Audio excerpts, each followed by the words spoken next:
स्वागत है आपका अपने चैनल मार्कोस ट्यूटर्स में।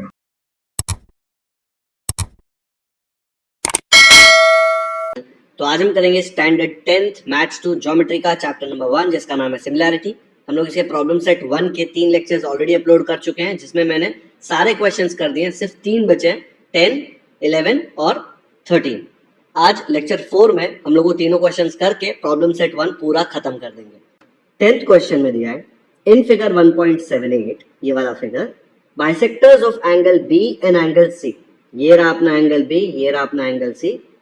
उसके बाइसेक्टर्स क्या कर रहे हैं, intersect each other in point x. मतलब ये बी से शुरू हो रहा है, इसका बाइसेक्टर बी एक्स, सी से शुरू हो रहा है, इसका बाइसेक्टर सी एक्स। मतलब ये वाला एंगल और ये वाला एंगल इक्वल, देखो सेम साइन है, और ये दोनों एंगल भी equal. Line A X intersect side B C in point Y. A X B C पे कहाँ मिल रहा है, वाई पे। मतलब ये एक्स पॉइंट मिला एंगल बाइसेक्टर बनाने के बाद, उधर से ए से लाइन शुरू किया, एक्स पे गए और आगे लाइन एक्सटेंड करके इधर लेके आए वाई पे। A B equal to 5, A C equal to 4। अपने पास ए बी कितना दिया है 5, ए सी दिया है 4 and B C equal to 6। ये पूरा जो नीचे है ये है 6। Then find A X upon X Y. मतलब ये A X upon X Y का रेशियो चाहिए।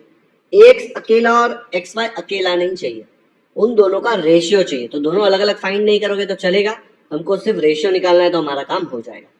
अब यहाँ पे क्वेश्चन में हिंट दिख रहा है, देखो बाइसेक्टर्स दिए हुए हैं, यहाँ पे क्लियरली दिख रहा है बी एक्स बाइसेक्टर है, तो हम लोग कुछ तो एंगल बाइसेक्टर थ्योरम यूज करके निकाल पाएंगे। तो पहले हम लोग ये वाला जो ट्राइंगल है इसमें एंगल बाइसेक्टर थ्योरम लगाते हैं, क्या आएगा बताओ। तो ये वाले ट्राइंगल में मैं बोल सकता हूँ कि बी एक्स बाइसेक्टर है। अगर बी एक्स बाइसेक्टर है तो क्या आ जाएगा एंगल बाइसेक्टर थ्योरम से, A B upon B Y will be equal to A X upon X Y. देखो बाइसेक्टर बी से शुरू हो रहा है, एक्स पे खत्म हो रहा है, तो इधर के दो पार्ट्स ए बी और बी वाई और यहाँ के दो पार्ट्स ए एक्स और एक्स वाई, दोनों का रेशियो इक्वल आ जाएगा ना। यही होता है एंगल बाइसेक्टर थ्योरम, ए एक्स अपॉन एक्स वाई। अभी शॉर्ट फॉर्म में ए बी टी लिख रहा हूँ, क्वेश्चन में जब एग्जाम में सॉल्व करोगे तो मत लिखना। सिमिलरली एक और ट्राइंगल यहाँ पे दिख रहा है, देखो वो ट्राइंगल में भी एंगल बाइसेक्टर थ्योरम लगाएंगे तो क्या आएगा, ऐसे आ जाएगा। देखो यहाँ पे सी से शुरू हो रहा है बाइसेक्टर, इधर सी एक्स तक जा रहा है, तो सी से शुरू हो रहा है, मतलब A C upon C Y will be equal to, खत्म कहाँ पे हो रहा है, यहाँ पे, तो A X upon X Y, angle bisector theorem. अब दिख रहा है दोनों तरफ A X upon X Y है। अब मुझे A X upon X Y का वैल्यू चाहिए। जब मैं ये देखता हूँ ना A B, A C, B Y, C Y, तो मुझे दिखता है कि ए बी दिया हुआ है, ए सी दिया हुआ है, बी वाई और सी वाई देखेंगे आप अलग अलग नहीं दिया लेकिन पूरा दिया हुआ है 6।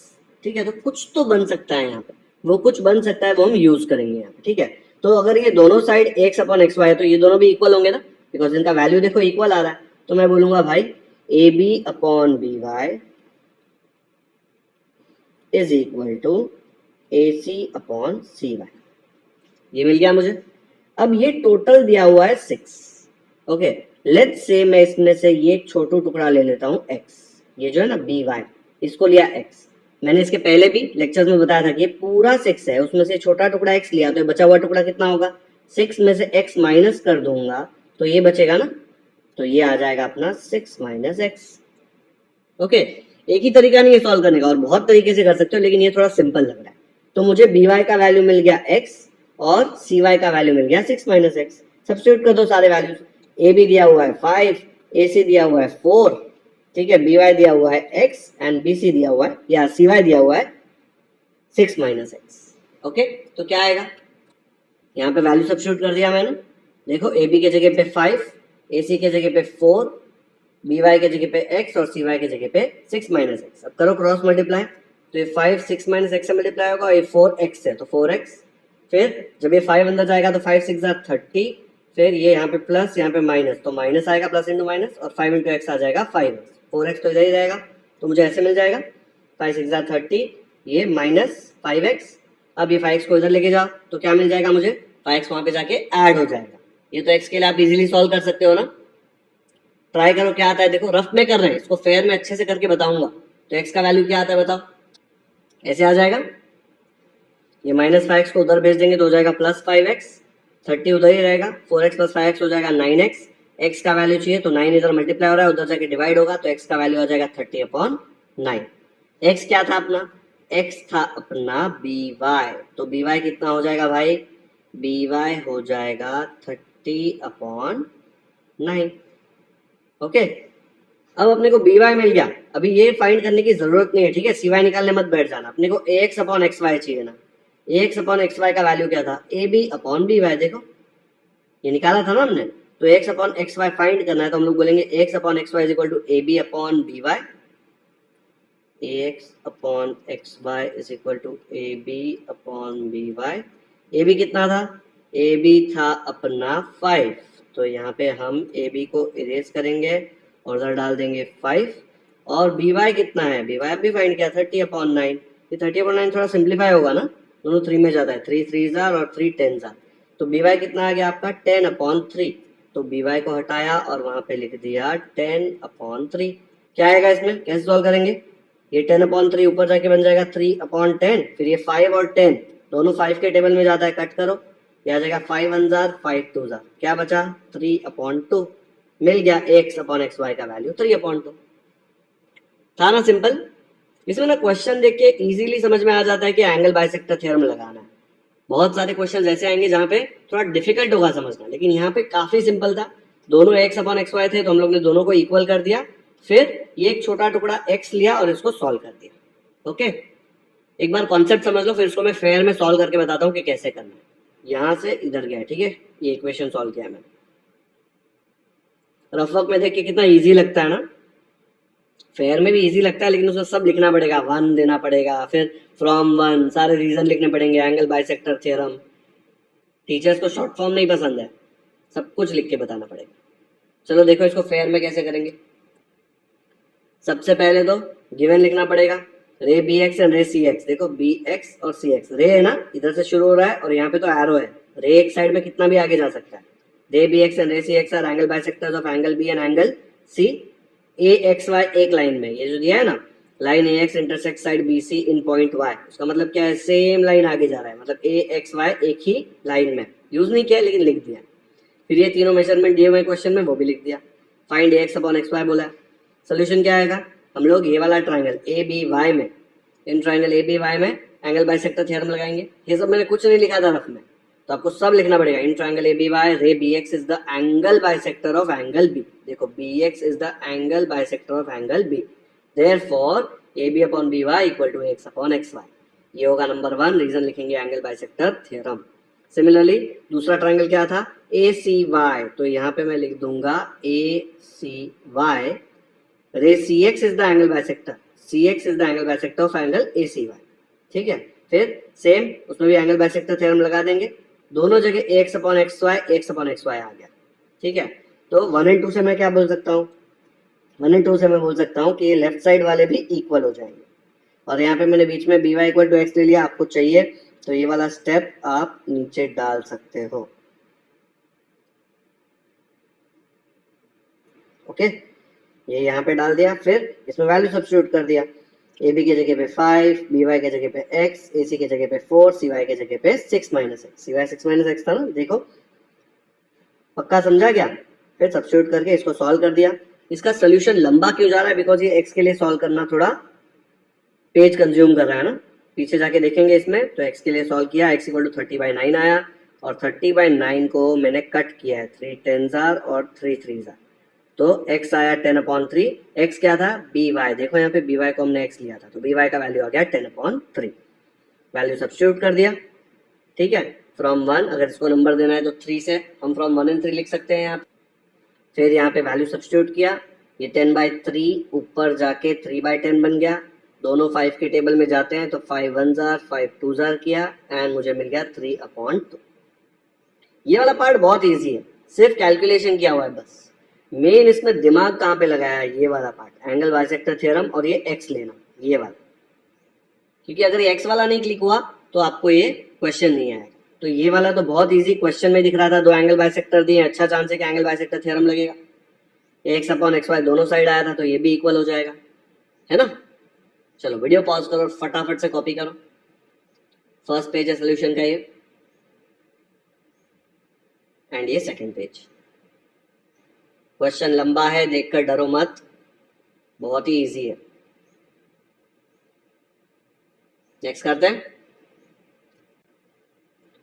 तो अब हम करते हैं 11th question. In quadrilateral ABCD segment AD parallel segment BC। AD parallel BC मतलब कौन से टाइप का क्वाड्रिलैटरल है ये? ट्रेपीजियम दिख रहा है ना? ट्रेपीजियम में ऐसे ही होता है ना, 4 साइड में से 2 साइड एक दूसरे को पैरेलल होते हैं, बाकी 2 नहीं होते parallel. Diagonal AC and diagonal BD intersect each other and point P। ये AC BD एक दूसरे को P पे मिलके टाइम पास कर रहे हैं। Then show that AP upon PD is equal to PC upon BP। यार बहुत टाइम पास क्वेश्चन है। क्लियरली दिख रहा है कि ये दोनों पैरेलल है, ठीक है। जो भी साइड्स हैं वो ये 2 ट्राइंगल में खेल रहे हैं, तो आपको दिखाना है कि ये 2 ट्राइंगल जो है 1 और 2 ये सिमिलर है, उनके साइड्स का रेशियो लेंगे तो आपका काम हो जाएगा। अब ये 2 ट्राइंगल सिमिलर क्यों प्रूव कर रहे हैं समझाना। देखो AP PD कहाँ पे, AP PD, PC BP कहाँ पे, PC BP। ये वाले ट्राइंगल के साइड्स हो गए ना 1 और 2 के। इन दोनों ट्राइंगल को प्रूव करने के लिए सिमिलर आपको क्या क्या चाहिए? 2 एंगल चाहिए। एक एंगल तो फ्री में मुफ्त में दिया है, देखो ये x बन रहा है, x मतलब वर्टिकली ऑपोजिट एंगल, तो ये दोनों तो एक दूसरे को कॉन्ग्रुएंट है ही। प्लस उसने बोला है ये दोनों पैरेलल है, तो दिख रहा है यहाँ पे z बन रहा है। z मतलब ऑल्टरनेट एंगल, ये वाला एंगल और ये वाला एंगल इक्वल। जैसे ये दोनों एंगल इक्वल हुआ, ये दोनों ट्राइंगल क्या हो गए? सिमिलर। समझ में आया कॉन्सेप्ट क्या हो रहा है यहाँ पे? ये दोनों सिमिलर प्रूव हो गए तो रेशियो तो आ ही जाएगा ना। देखो कैसे आएगा। तो यहाँ पे मैंने आपको बता दिया कि ये वाला एंगल और ये वाला एंगल कॉन्ग्रुएंट, और ये वाला एंगल और ये वाला एंगल कॉन्ग्रुएंट। तो ये जो 2 ट्राइंगल है PDA, अगर मैं इसको नाम देता हूँ PDA, तो ये वाला ट्राइंगल को क्या नाम दूंगा? P से ही शुरू होना पड़ेगा बिकॉज P कॉमन है। देखो तो PB, क्यों? बिकॉज ये और ये एंगल कॉन्ग्रुएंट है, तो B आना चाहिए यहाँ पे, PBC। ठीक है, नाम देना बहुत ज्यादा इंपॉर्टेंट है यहाँ पे। एक बार फिर से देख लो, PDA, P से शुरू कर रहा हूँ, D पे जा रहा हूँ, फिर A पे आ रहा हूँ, ठीक है। तो यहाँ पे P, जब ये वाला ट्राइंगल लूँ तो PBC क्यों आ रहा है? बिकॉज P और P एक दूसरे को कॉन्ग्रुएंट है, और ये वाला एंगल और ये वाला एंगल B और D भी एक दूसरे को कॉन्ग्रुएंट है। तो देखो D की जगह पे B आ रहा है, P की जगह पे P आ रहा है, एंड फिर उसके बाद A की जगह पे C आ रहा है। अगर आप ऐसे भी देखोगे ना Z बना के, तो A वाला एंगल और ये वाला एंगल कॉन्ग्रुएंट है एक दूसरे को। Z मतलब ऑल्टरनेट एंगल ना, तो इसलिए A और C एक दूसरे के साथ आने चाहिए, ठीक है। थर्ड पोजीशन पे A तो थर्ड पोजीशन पे C। तो ये A टेस्ट से सिमिलर है, एक एंगल दूसरा एंगल। जैसे सिमिलर हो गए, आप क्या बोल सकते हो? आप बोल सकते हो कि AP अपॉन CP, देखो ये वाला AP upon CP is equal to PD upon PB। क्यों ले रहा हूं मैं ये? यहाँ पे देखो हम लोग को यही प्रूव करना है। यहाँ पे AP था ना ऊपर, इसलिए पहले AP वाला लिखा मैंने। आप PD वाला लिखो तो भी प्रॉब्लम नहीं आएगा, ठीक है, लेकिन दिख रहा है कि ये लाना है। अब प्रॉब्लम क्या है? देखो यहाँ पे PC है, यहाँ पे PD है। इधर देखो यहाँ पे CP और PC सेम होता है ना, ये इधर भेज दूंगा, ये इधर भेज दूंगा, तो मेरा काम हो जाएगा। ये PD को यहाँ पे लेके आया और CP को उधर भेजा और PC लिख दिया। उसको CP लिखो या PC लिखो फर्क नहीं पड़ता। जब ये लिख रहे हो तो ऑर्डर बहुत इंपॉर्टेंट है। ये साइड्स लिख रहे हैं तो इश्यू नहीं आता। बस यही तो प्रूव करना था। ये क्या है? Corresponding sides of similar triangles. आया समझ में? है ना, बहुत सिंपल। एक बार ये ट्राइंगल सिमिलर प्रूव कर दिए तो काम हो गया। इसको फेयर में कैसे लिखेंगे देख लो एक बार। ऐसे आएगा। आप सोच रहे होंगे बहुत डिफिकल्ट है, इतना बड़ा सोल्यूशन है। देखो जब फेयर में लिखोगे तो आपको गिवन लिखना पड़ेगा, टू प्रूव लिखना पड़ेगा, हर एक चीज का रीजन देना पड़ेगा, तो थोड़ा लंबा तो होने वाला है, लेकिन कॉन्सेप्ट बहुत छोटा है। इसमें सबसे पहले हम लोगों ने क्या यूज किया? हमने AD और BC एक दूसरे को पैरेलल है और BD उनका ट्रांसवर्सल है। हमने लिख दिया segment AD parallel BC and BD is the transversal. Alternate angle लेना है ना, तो ये सब लिखना पड़ेगा। फिर आप बोल सकते हो जैसे ही ये हुआ, ये वाला एंगल BDA एंड दूसरा क्या है DBC, ये दोनों एक दूसरे को इक्वल है, ऑल्टरनेट एंगल्स। लेकिन हमको इतना बड़ा एंगल नहीं चाहिए, हमको BDA नहीं चाहिए, हमको ये छोटा सा चाहिए PDA। दिख रहा है दोनों सेम एंगल है, BDA एंड PDA सेम है।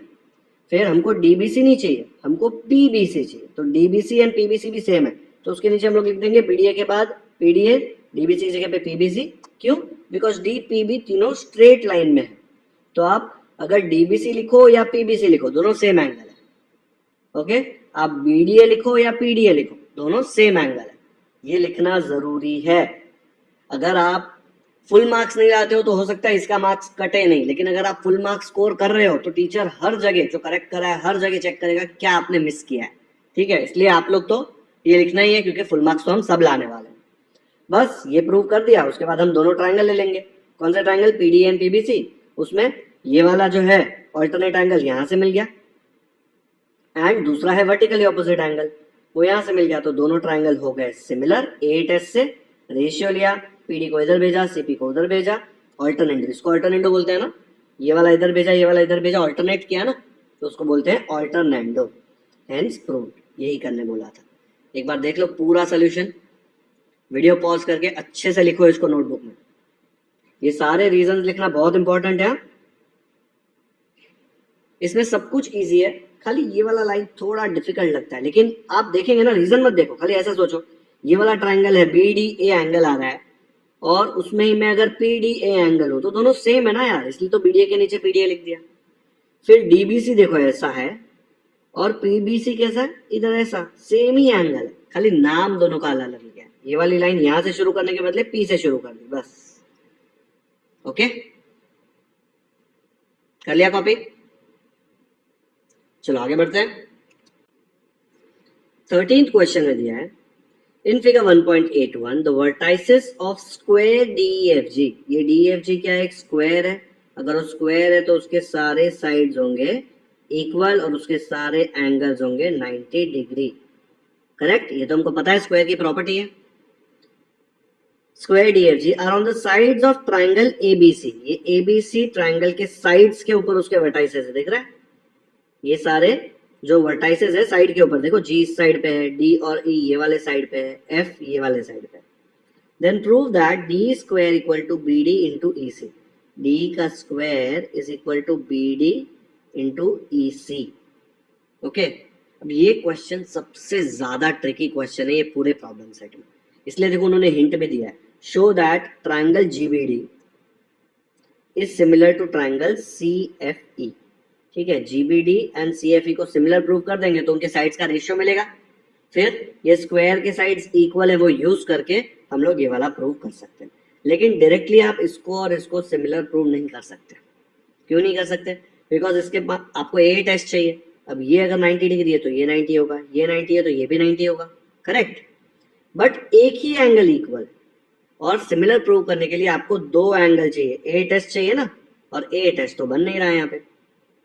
अगर आपको एसएएस टेस्ट भी यूज करना था सिमिलैरिटी का, तो आपके पास एंगल है, आपके पास साइड है, लेकिन एक और साइड चाहिए।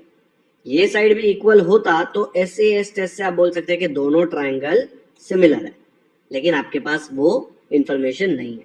इसलिए आप क्या करोगे, आप घुमाओगे इसको।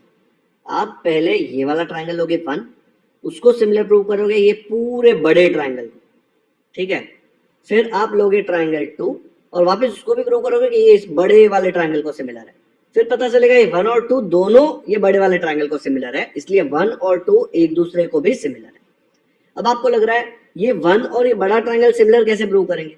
देखो बहुत ही आसान है, ये 90 है, यहाँ पे भी एक 90 है, और ये बड़े वाले ट्राइंगल में ये छोटू एंगल तो है ही, और ये छोटू एंगल ये छोटे ट्राइंगल में भी है ना, तो इक्वली होगा, कॉमन होगा, तो ये एंगल 2 बार आएगा और ये 90 आएगा, तो 2 एंगल हो गए ए टेस्ट। सिमिलरली जब आप ये ट्राइंगल और ये छोटू ट्राइंगल लोगे तो ये सी वाला एंगल दोनों में है, एंड यहाँ पे एक 90 है, यहाँ पे एक 90 है, तो आपके पास 2 एंगल हो गए ए टेस्ट से, दोनों सिमिलर प्रूव हो। आया समझ में? तो हम लोग ये यूज करके इसको सॉल्व करेंगे। तो यहाँ पे सबसे पहले मैं ले रहा हूँ ट्राइंगल CBA और ले रहा हूँ ट्राइंगल GBD, ठीक है? CBA का ये वाला एंगल और GBD का ये वाला एंगल दोनों सेम एंगल है, तो मैं बोल सकता हूँ कॉमन एंगल। फिर मैं बोल सकता हूँ GDB एंड CAB ये दोनों 90 है, तो 2 एंगल हो गए इसके कॉन्ग्रुएंट, तो CBA एंड GBD दोनों हो गए similar, a test of similarity से। फिर मैं ये बड़ा ट्राइंगल और ये छोटू ट्राइंगल लूंगा, ठीक है? क्या नाम है उसका? CBA, और दूसरे वाले का नाम है CFE। ये दोनों ट्राइंगल में भी मुझे पता है कि 2 एंगल्स इक्वल आ रहे हैं, तो दोनों सिमिलर हो गए। अभी आपको दिख रहा है ये वाला ट्राइंगल भी CBA को सिमिलर है, ये वाला ट्राइंगल भी CBA को सिमिलर है, ठीक है? तो अगर ये दोनों एक ही ट्राइंगल को सिमिलर, मतलब ये एक दूसरे को भी सिमिलर होंगे तो ही आएगा ना ये, तो मैं बोल दूंगा भाई तुम दोनों एक दूसरे को सिमिलर हो, ये दोनों भी एक दूसरे को सिमिलर है। जैसे सिमिलर मिले मैं रेशियो ले सकता हूँ। क्या आएगा रेशियो? देखो यहाँ पे मुझे चाहिए DE BD EC, BD दिख रहा है, EC दिख रहा है यहाँ पे, तो मैं क्या करूंगा, मैं ये साइड आने वाले हैं वही लूंगा। देखो BD के साथ मैं FE को ले लूंगा और मुझे सी भी चाहिए ना, ये वाला भी चाहिए, देखो यहाँ पे ईसी है, तो सी चाहिए तो मुझे जीडी लेना पड़ेगा, तो मैं लूंगा जीडी और सी। ये जो दूसरा है जीबी और सीएफ, इसकी मुझे जरूरत नहीं है यहाँ पे, क्योंकि क्वेश्चन में जो आंसर पूछा है, प्रूव करने बोला है, उसमें जीबी और सीएफ आ नहीं रहा। अभी आप बोलेंगे इसमें से ये कैसे मिलेगा? अब देखो यहाँ पे डीई दिया हुआ है, लेकिन यहाँ पे डीई है ही नहीं, क्योंकि डीई ये दोनों ट्रायंगल के अंदर नहीं था। लेकिन ये G D, DE, F E, G F सब सेम है ना, स्क्वायर के साइड्स है, तो क्या मैं यहाँ पे एफ ई के जगह पर डीई लिख सकता हूँ? दोनों इक्वल है देखो, तो मैंने एफ ई के जगह पे क्या लिख दिया? मैंने लिख दिया डीई। फिर क्या मैं जीडी के जगह पे, देखो जीडी के जगह पे वापस डीई लिख सकता हूँ? यस, बिकॉज दोनों इक्वल है, देखो स्क्वायर के साइड्स हैं, तो मैंने जीडी के जगह पे भी लिख दिया डीई। अब क्रॉस मल्टीप्लाई कर दो, क्या आ जाएगा? जब ये इससे मल्टीप्लाई आएगा तो आएगा B D into E C या C E equal to D into D, क्या होता है? D square. डी स्क्वायर आएगा ना। अब यहाँ पे देखो बी डी इंटू ई सी लिखा है, ये सी को आप ई सी लिख सकते हो ना, सेम होता है ना। हो गया काम, समझ में आया? तो ये स्क्वायर हमने बहुत यूज किया है इसमें। अगर ये स्क्वायर ना होता तो हम यहाँ पे इस दोनों जगह पे जी डी के और इसके जगह पे डी लिख ही नहीं सकते। आया समझ में कॉन्सेप्ट? तो इसमें पहले नाम देना इंपॉर्टेंट है। ये तीन ट्रायंगल हमने सिमिलर प्रूव कर दिया, फिर रेशियो ले लिया, फिर स्क्वायर यूज करके साइड्स रिप्लेस करके इसको सॉल्व कर लिया। इसका भी सोल्यूशन थोड़ा लंबा आएगा, लेकिन है काफी सिंपल। ओके, हिंट भी दिया था क्वेश्चन में, एग्जाम में हिंट नहीं आएगा, बट एक बार आप सॉल्व करो तो ऐसा नहीं है कि आपको आ जाएगा। 3-4 बार इसको सॉल्व करो ताकि आपको ट्रायंगल के नाम कैसे देने हैं वो अच्छे से समझ में आए। ओके, चलो पूरा सोल्यूशन देखते हैं एक बार। तो ऐसे आएगा पूरा सोल्यूशन, मैं एक्सप्लेन करता हूँ, लेकिन पहले देख लो। यहाँ पे मैंने स्क्वायर की सारी प्रॉपर्टीज यूज करके जो आता है वो लिख दिया। फिर मैंने पहले दो ट्रायंगल लिए, ये छोटू और ये बड़ू ट्रायंगल। फिर मैंने ये वाला छोटू ट्रायंगल और ये वाला बड़ा ट्रायंगल लिया, ठीक है, सिमिलर प्रूव किया। फिर मैंने बोला अरे दोनों बड़े ट्रायंगल को सिमिलर है, तो दोनों छोटे ट्रायंगल भी एक दूसरे को सिमिलर होंगे। फिर मैंने साइड्स का रेशियो ले लिया, corresponding sides of similar triangles करके। फिर मुझे एफ ई और जी डी प्रॉब्लम दे रहे थे, तो एफ ई और जी डी के जगह पे मैंने डी लिख दिया, बिकॉज ये चारों साइड इक्वल है, स्क्वायर है ना, तो मैंने उनको रिप्लेस कर दिया डी से। फिर क्रॉस मल्टीप्लाई किया और मेरा काम हो गया। आया समझ में? चलो एक बार फिर से देख लेते हैं। देखो यहाँ पे quadrilateral D F G is a square, question में ही दिया हुआ है। अच्छा, गिवन पूरा लिखना पड़ेगा, जब फेयर में लिखते हो सब लिखना पड़ेगा।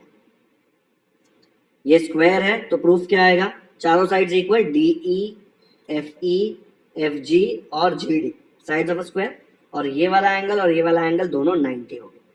अब ये 90 और ये 90, तो ये वाला और ये वाला भी 90 हो जाएगा ना, बिकॉज ये साइड, ये जो पॉइंट है ये साइड पे ही है, ऐसे ही लाइन में है लोग, तो अगर ये 90 मतलब परपेंडिकुलर, तो ये भी 90 आएगा। ठीक है, तो मैं बोल सकता हूँ ये वाला एंगल जी डी बी और ये वाला एंगल एफ ई सी, ये भी 90 होगा, क्योंकि ये 90 तो ये भी 90, ये 90 तो ये भी 90।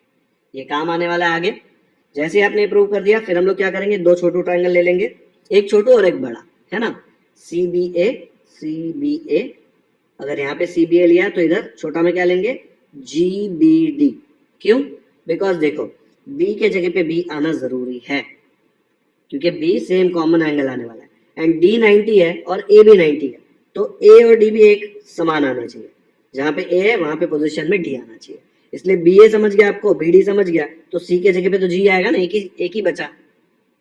ठीक है, तो वो मैंने कर दिया।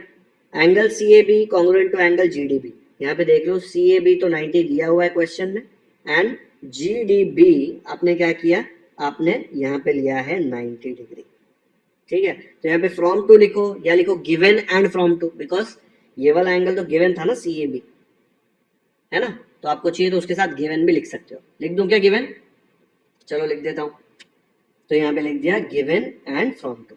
फिर ये सी बी ए और G B D, C B A और जी बी डी दोनों सेम एंगल है बी। ओके, तो दोनों इक्वल आ जाएंगे, कॉन्ग्रुएंट आ जाएंगे, कॉमन एंगल, तो ये दोनों ट्रायंगल हो जाएंगे सिमिलर बाय ए टेस्ट। वैसे ही मैं वापस सी बी ए को लूंगा और उसके साथ सी एफ ई को लूंगा। तो यहाँ पे अगर मैंने लिखा सी बी ए, तो सी के साथ तो सी आना चाहिए, तो इसमें सी आ गया।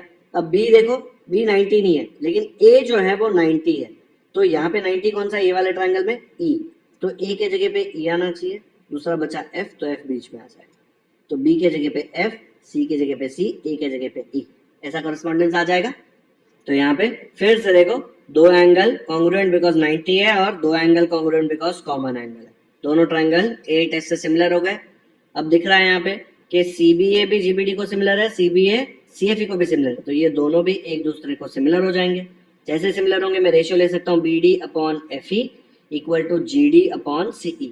ये कैसे लिया, मैंने टू प्रूफ देखा कि मुझे कौन से साइड चाहिए इसमें, BD और EC चाहिए, तो देखो मैंने BD और EC को इसमें लिया है। अब प्रॉब्लम क्या है, ये FE और GD तो प्रूफ में है ही नहीं, लेकिन ये FE और GD तो साइड्स है ना स्क्वायर के, तो उसके जगह पे मैं DE लिख सकता हूँ। तो ये मैंने इसके जगह पे फिर से कॉपी किया, देखो यहाँ पे FE और GD के जगह पे DE लिख दिया। ये स्टेप रिपीट किया है पीछे से, क्योंकि पीछे से आ रहा है ना, ये सेम स्टेप मैंने यहाँ पे कॉपी किया, तो DE आ गया, फिर क्रॉस मल्टीप्लाई किया और CE के जगह पे EC लिख दिया, वो तो कर ही सकते हो, हेंस रूट। ये D स्क्वायर को इस तरफ लिखा, इसको इस तरफ लिख दिया, यही था ना। चलो फटाफट से कॉपी कर लो, ये फर्स्ट पेज है और ये उसका सेकंड पेज, डन। तो आज हमने 10th कर लिया, फिर 11th कर लिया एंड 13th कर लिया, एंड इसी के साथ हमारा ये चैप्टर होता है खत्म। ठीक है, तो सिमिलैरिटी के लेक्चर 4 में हमने 3 क्वेश्चंस किए और पूरा प्रॉब्लम सेट 1 हमने खत्म कर दिया। 4 लेक्चर्स लगे इसको, हमने हर एक क्वेश्चन बहुत ही ज्यादा डिटेल में किया है, ताकि आप 4-5 महीने बाद भी ये देखो तो आपको समझ में आए कि क्या किया है। ओके, तो आज का लेक्चर यहीं पे खत्म करते हैं। अगर वीडियो पसंद आया तो आपको पता ही है क्या करना है, लाइक करो ताकि मुझे और मोटिवेशन आए, अपने दूसरे फ्रेंड्स के साथ शेयर करो ताकि चैनल को और ज्यादा सपोर्ट मिले एंड आपके फ्रेंड्स को भी ये ज्यादा अच्छे से समझ में आए। एंड सब्सक्राइब तो कर ही सकते हो, पूरा वीडियो यहाँ तक देखा है, समझ में आया है तो सब्सक्राइब कर दो, ताकि आपको ऐसे ही और ज्यादा वीडियोस ये चैनल पे मिलते रहे। कमेंट सेक्शन में मुझे जरूर बताएं कि आपको ये वीडियो कैसा लगा। अगर आपका कोई फीडबैक है तो आप मुझे दे सकते हो। अगर मैंने कोई क्वेश्चन खुद से सॉल्व करने बोला है तो प्लीज कीजिए और कमेंट्स में मुझे बताइए कि आपने खुद से किया और आपको आया। वो पढ़कर मुझे बहुत अच्छा लगता है, मैं जो मेहनत कर रहा हूँ आपके लिए, वो मेहनत करने में मुझे और मजा आता है कि मैं जो समझा रहा हूँ आपको समझ में आ रहा है। Thank you so much for watching this video.